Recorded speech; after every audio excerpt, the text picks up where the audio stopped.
Hello বন্ধুরা, আজকাল social মিডিয়ায় একটা পেঙ্গুইনের ভিডিও খুব দ্রুত ছড়িয়ে পড়ছে।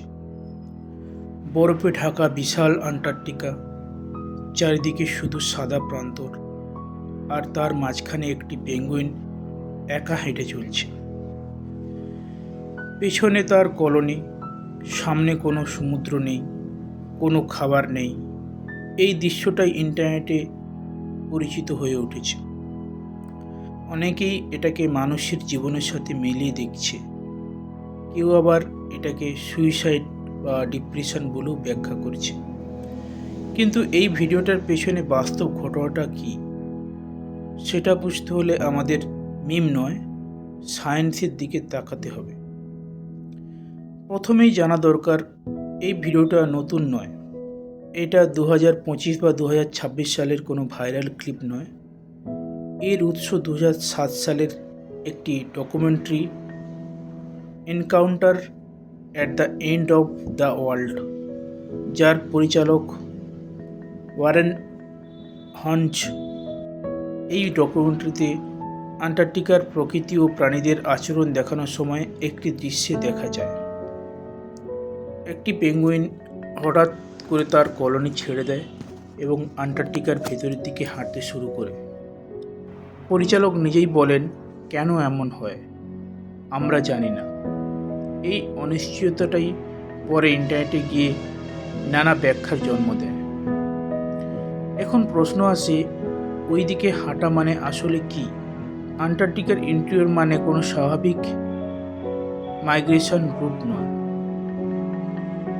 সেখানে তাপমাত্রা খুব কম, কোনো মাছ নেই, কোনো খাদ্য শৃঙ্খলা নেই। জীবন বিজ্ঞানের দৃষ্টিতে দেখলে ওই পথে গেলে টিকে থাকার সম্ভাবনা অত্যন্ত কম। তাই মানুষ একে ডেথ মার্চ বলছে। কিন্তু এখানে একটা পার্থক্য বোঝা জরুরি। মানুষের দেওয়া নাম আর প্রকৃতির বাস্তবতা এক জিনিস নয়। পেঙ্গুইন কেন এমন আচরণ করে, এর সোজা উত্তর হলো বিজ্ঞান নিশ্চিতভাবে জানে না, তবে কিছু যুক্তিসঙ্গত ব্যাখ্যা আছে। পেঙ্গুইনরা দিক নির্ণয়ের জন্য সূর্যের অবস্থান, পৃথিবীর ম্যাগনেটিক ফিল্ড এবং নিজেদের স্মৃতি ব্যবহার করে। এই নেভিগেশন সিস্টেম সাধারণত খুব ভালো কাজ করে, কিন্তু খুব বিরল ক্ষেত্রে এতে ভুল হতে পারে।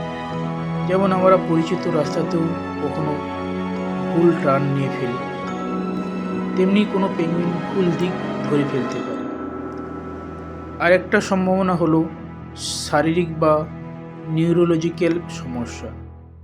কোনো ইনজুরি, এক্সট্রিম স্ট্রেস বা ব্রেন সিগন্যাল ইমব্যালেন্স হলে আচরণে অস্বাভাবিকতা দেখা দিতে পারে। অ্যানিম্যাল বিহেভিয়ার কোনো নিখুঁত যন্ত্রের মতো নয়, এটা জীববৈজ্ঞানিক প্রক্রিয়া যেখানে ভুল হওয়ার সুযোগ থাকে। ইনস্টিংক্ট মানে অটোমেটিক বিহেভিয়ার, কিন্তু অটোমেটিক সিস্টেমও কখনো ভুল করে। এখানে একটা খুব গুরুত্বপূর্ণ বিষয় পরিষ্কার করা দরকার। এই পেঙ্গুইন সুইসাইড করছে এমন কোনো বৈজ্ঞানিক প্রমাণ নেই। ডিপ্রেশন বা নিহিলিজম মানুষের মানসিক ধারণা, প্রাণীদের ক্ষেত্রে এগুলো প্রয়োগ করা ঠিক নয়। পেঙ্গুইন মানুষের মতো ভবিষ্যৎ নিয়ে চিন্তা করে না বা জীবনের অর্থ নিয়ে প্রশ্ন তোলে না। আমরা যখন এসব শব্দ ব্যবহার করি, তখন আসলে আমরা আমাদের অনুভূতিগুলো অ্যানিমেলের উপরে বসিয়ে দিচ্ছি। আসলে নিহিলিস্ট পেঙ্গুইন নামটা এলো কোথা থেকে? এর উত্তর লুকিয়ে আছে মানুষের মানসিক অবস্থায়। অনেক মানুষ নিজের জীবনে দিশাহীনতা, একঘেয়েমি বা ক্লান্তি অনুভব করে। যখন তারা দেখে একটা পেঙ্গুইন দল ছেড়ে একা অজানা পথে যাচ্ছে, তখন তারা নিজেদের অনুভূতির সাথে এই দৃশ্যটাকে মিলিয়ে ফেলে। এই মিল খোঁজার প্রবণতাই ভিডিওটাকে মিম বানিয়েছে। এটা ভাবা ভুল হবে যে এমন ঘটনা শুধু পেঙ্গুইনের মধ্যেই ঘটে। প্রকৃতিতে এরকম অস্বাভাবিক আচরণ অন্য প্রাণীর মধ্যেও দেখা যায়। কখনো হোয়েল তীরে উঠে আসে, কখনো পাখি ফুল মাইগ্রেশন রূপ ধরে, কখনো পিঁমড়ের কলোনি হঠাৎ ভেঙে পড়ে। এসবই দেখায় যে অ্যানিমেল বিহেভিয়ার সবসময় নিখুঁত সার্ভাইভাল লজিক অনুসরণ করে না, খুব বিরল হলেও ভুল হয়।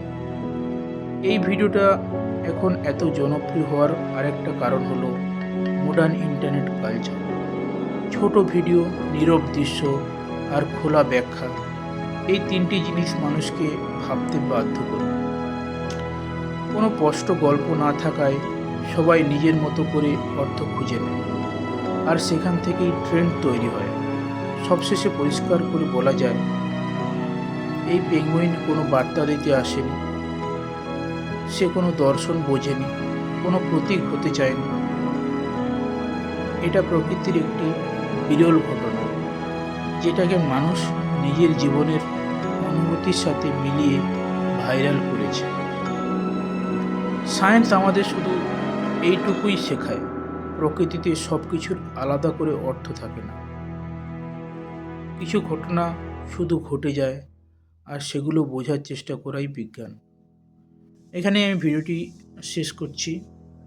আশা করি এই ভাইরাল ট্রেন্ডটি আমি বোঝাতে পেরেছি। তো ভিডিওটি ভালো লাগলে লাইক, শেয়ার এবং কমেন্ট করুন, এবং চ্যানেলটিকে সাবস্ক্রাইব করুন নতুন ভিডিওর জন্য। ধন্যবাদ।